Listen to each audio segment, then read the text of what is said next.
It's Luke Howard Live.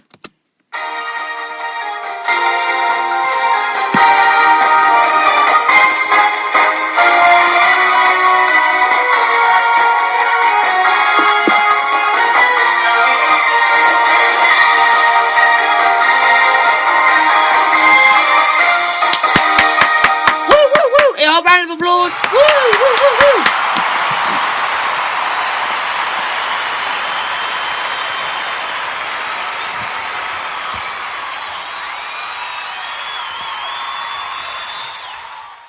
Hello, bonjour everybody, that was my wonderful round of applause there, which is, I must confirm, that audience is not a real audience, it's actually just a recorded audience that was obviously recorded well before all of course, audiences aren't allowed, of course, anywhere, but that was recorded ages ago, so just to let everyone know, that audience is recorded. Hello everybody, welcome to Britain's Brightest Best Radio Show. It's Wednesday the 3rd of March, and does that date really ring a bell with you? Yes, of course, it's budget day today, so we're going to cover everything about that. We're going to be talking about Rashid Sunak, who's got his talking about that today. We're also going to be talking more budget on the show as well, and other news as well. Meghan is saddened by bullying complaint report, so a few main pieces of news to talk about on the show today. Now, National Days, it's Songs Day. I know it's not, no, it's tomorrow. God, got lots of National Days tomorrow. There's no National Days today, but we'll have some tomorrow on my last show.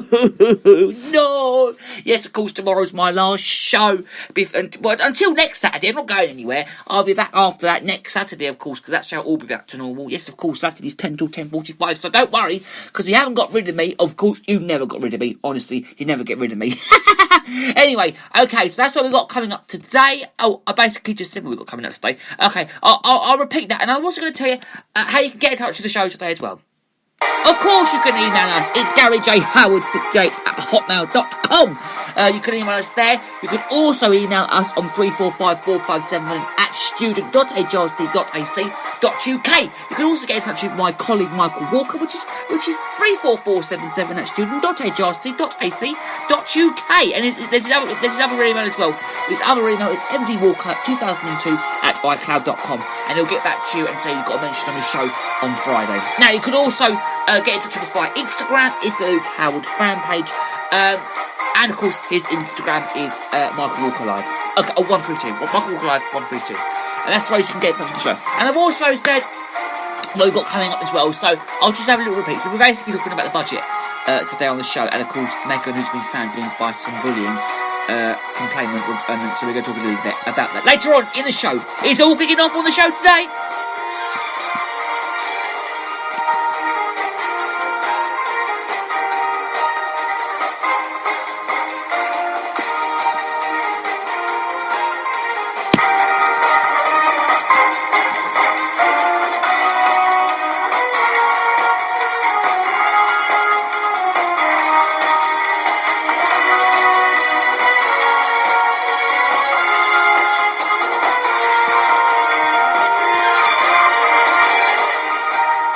Okay, so we're going to kickstart then by getting straight into the news right now, because we've got lots to talk about in the news today, because it is budget day today. So I just want to get straight into the details actually on this, to be honest with you, and get straight to it. And I actually read this when I came in the studio this morning, because when I came in, I had a little look through. I mean, we've got all the details about it right here. There's some live reports been going out about it, because Rashid Sunak, he said the UK's rapid COVID-19 vaccine rollout is going to be fostering a swifter and more sustained economic recovery. Now, official forecasts predict the UK economy is going to be growing by 4% this year, and to get back to all pre-pandemic size 6 months sooner than previously expected. But an extension of the furlough scheme is also going to be expected to limit jobs losses as well. But he also warned that repairing the long-term damage to the economy is going to be taking some time. The government's independent forecaster, though, which is the Office for Budget Responsibility, is going to be expects the pace of growth, which is going to be strengthening to 7.3% in 2022, which is actually next year. So we haven't really got very long towards that, have we, really? But, yeah. And, here we go. So, They've been saying that the fundamentals of UK people's character has not been changed during this very pandemic. And the government's plan was also going to be predicting jobs and livelihoods, with ministers still committed to livening up the country. They also said that he called this is a moment of, I think it's difficulties, but also of opportunities as well. I mean, we could be right there, couldn't we, really? I mean, I could be right, I could be wrong, but that's wisdom. He also said that new reports are going to be making it easier and cheaper to do businesses, as well as creating jobs as well. He also said that the 8 regions selected to the free post and the East... It's the East Midlands Airport, Felixstowe in Suffolk, and Harwich, which is also in Suffolk as well, Humber, Liverpool City region, Plymouth in Devon, of course, Solent, Thames, and Teesside as well. And a new economic campus is going to be set up in Darlington. The Theresa and several other departments are all going to be involved, and he also said that 150 million funds are all going to be set up to allow communities to take ownership of pubs, theatres, shops, sports clubs, and at risk of closure, which is what they've been talking about. Now, Simon Jack has tweeted out, small profits are going to be staying at 19% for companies making profits over 50k. Only bits with profits over 250k taxed at the rate of 25%. Okay, well, let's move on there, because he also said that the Treasury has acted to the whole of this country, the UK, as well. He also announced a city with growth deals in Ayrshire, Arundel and Blood. This is all in Wales, by the sound of it, in North Wales, Mid Wales and Swansea Bay as well. Now, through the Barnett formula, he also said that he's increasing the fundraising of, I think he's developed administrations, apparently, by 1.2 billion for the Scottish Government, and also 740 million for the Welsh Government and 140 million for the Northern Ireland Executive there as well. It's also going to be set now his plan to actually future-proof of the economy, arguing that when crisis comes, we all need to be able to act. That's what he's really said there. He also said that he's all going to be work for many governments over many years to pay back the debut taken on during that pandemic. Now, he also credits on Officiality may disagree with his claim that it was the Conservatives' official resilience that gave the government freedom to act. I think it was the way that it was during what is going on at the moment, and the authority undertaken by his predecessors as Chancellor saw big cuts to public services, and it's not a programme the government seems to keen to return to. The Chancellor also said that he's going to be announcing a new set, I think it's of UK schemes, and it was all called Help to Grow. We haven't actually mentioned that on the show yet, have we? We haven't actually mentioned that. But it's also going to be including projects to support people get management training and train small businesses in digital skills as well. He also said that the UK can become a scientific superpower and confirmed 1.6 billion to support the vaccine rollout programme. And the Chancellor also announced the setting up of the UK Influence Bank, which is also based in Leeds, and it will also have an full capitalisation of 12 billion. The government's also going to be funding new Port Instructive. He also added that alcohol and fuel duties are going to be frozen as well, and it's all confirmed a planned increase on alcohol duties to be cancelled, and he also said it's going to be right to keep the cost of living low, and so that we could all also have a freezing fuel duty, apparently. So that's what he said. Now, the UK economy forecast is to return to pre-COVID levels by the middle of next year, and annual growth set to be found by 4% this very year, and followed by 7.3% growth next year. The employment expected to be at a peak of 6.5% next year, lower than 11.9%, and all browsing at highest peacetime levels in that history as well.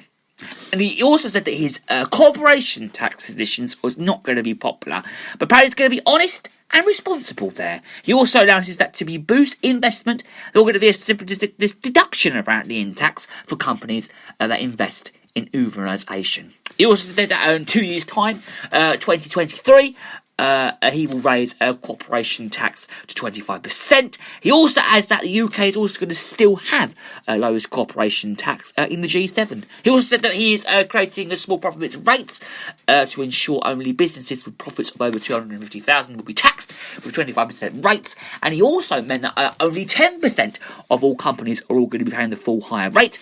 And can I just say that on income tax as well, he did actually freehold for paying the basic rate, and apparently he said it's going to be rising to 12,000 million 570 next year. Well, obviously it's something like that. But I mean, it is right there. Or when they're also saying both rates are going to be staying the same until 2026. So, when you learn something new every day. But when I talk about things in the show, you really learn something new. I mean, I always do. But, yeah, okay, so, we all learn something new, we all do. He said that he wants to be honest about challenges facing the country and sets out his 3 facial principles.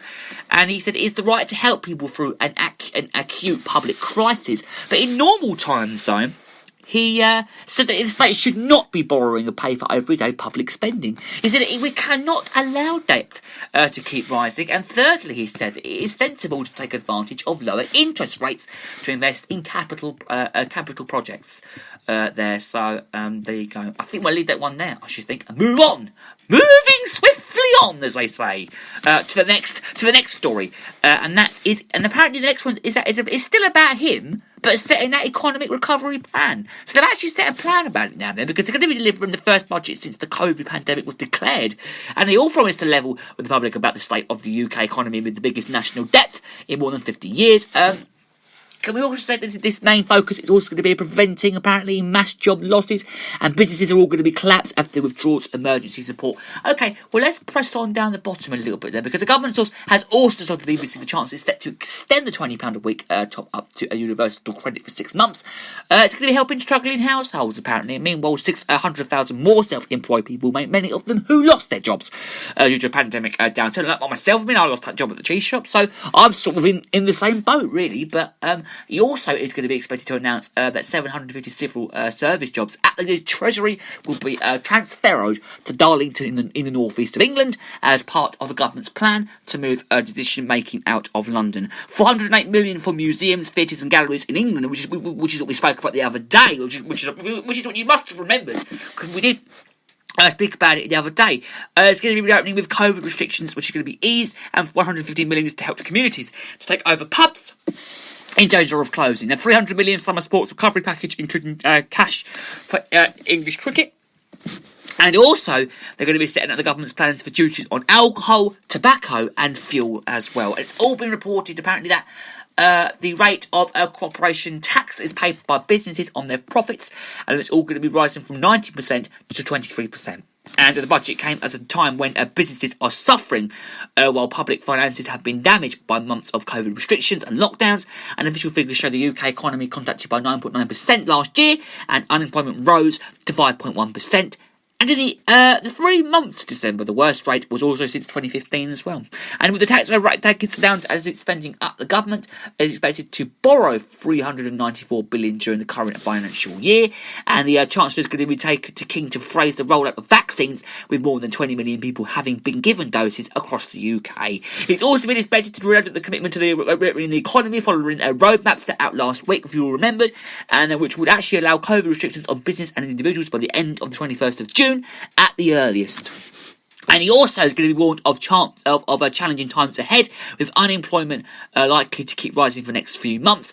And for Labour Shadow Treasury Minister Bridget Phillipson, she said that we all need a budget that secures Britain's recovery and rebuilds the economic foundations and Conservatives' weekend before the crisis. He also meant the plan is to support jobs and businesses, protecting family finances, and also set Britain on a path to a better, more secure future.